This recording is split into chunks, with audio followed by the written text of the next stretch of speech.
Alors, le cœur de cette histoire, c'est un événement terrible parce que meurtrier qui survient sur une île bretonne le 5 août 2016 lors des vacances de jeunes issus d'un quartier défavorisé. Pour ces ados, rien ne sera plus pareil après cette date. En 2016, nous avons Marie, Ishak et Driss, 3 survivants du 5 août, qui nous racontent à tour de rôle la scène d'horreur dont ils ont été les premiers témoins. Cette soirée qui bouleversa leur vie a bouleversé aussi celle de leur entourage.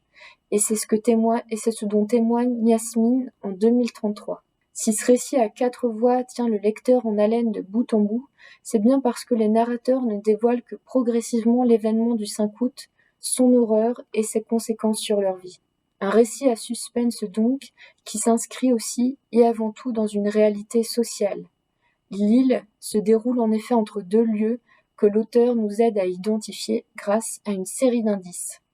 Il y a d'un côté cette île bretonne, un lieu touristique et paradisiaque pour des enfants qui ne sont jamais partis en vacances, et la ville dont ils sont originaires. Dans cette ville, chaque groupe social réside dans un quartier distinct et ne se côtoie guère, sauf par accident.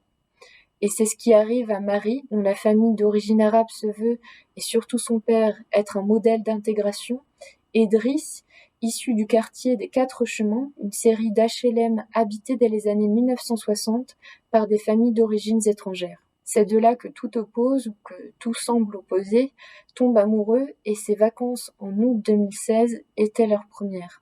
C'est donc bien un roman noir auquel nous avons affaire, à n'en pas douter. Il aborde la question des origines, le rôle des politiques, sociales, de l'éducation, mais aussi, on comprend rapidement, de la montée du radicalisme.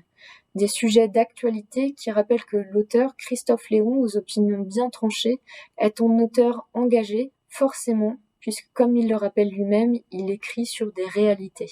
Ce qui toutefois m'a le plus plu dans ce roman, c'est que j'ai perçu comme un souhait de réconcilier des générations qui parfois s'opposent. Dans ce roman, les adolescents se rendent compte que leurs parents ont bien souvent fait les mêmes bêtises, ont eu les mêmes doutes, et les parents reçoivent des leçons de courage et de sincérité de leurs enfants. L'île est donc aussi un roman d'apprentissage à lire à tout âge.